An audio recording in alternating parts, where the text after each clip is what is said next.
تورات و انجیل میں اللہ کے نبی صلی اللہ علیہ وسلم کی یہ نشانی موجود تھی کہ جو آخری نبی آئے گا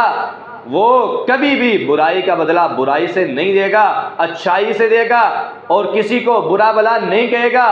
اور سیدہ عائشہ فرماتی ہیں واللہ من انتقم رسول اللہ صلی اللہ علیہ وسلم لنفسہ شیئا قط،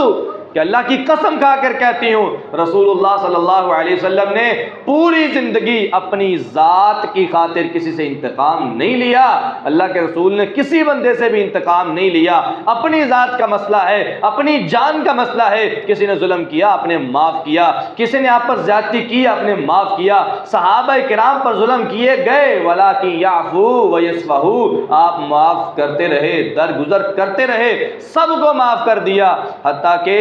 کئی کفار مکہ صرف اللہ کے نبی علیہ السلام کا یہ درگزر اور یہ برداشت اور یہ صبر دیکھ کے کلمہ پڑھ کے مسلمان ہو چکے۔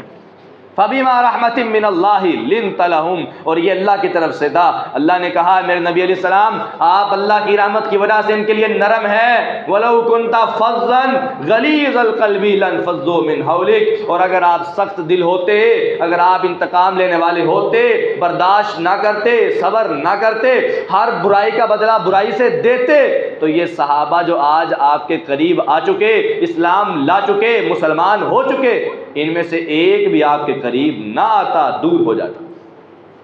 اللہ تعالیٰ نے صلہ رحمی میں، برداشت میں، صبر میں اتنی خیر رکھی ہے کہ اس کی وجہ سے بہت ساری اور بڑی بڑی پرانی ناراضگیاں انسان کی دور ہو جاتی ہیں، لیکن اگر انسان صبر کا مظاہرہ کرے۔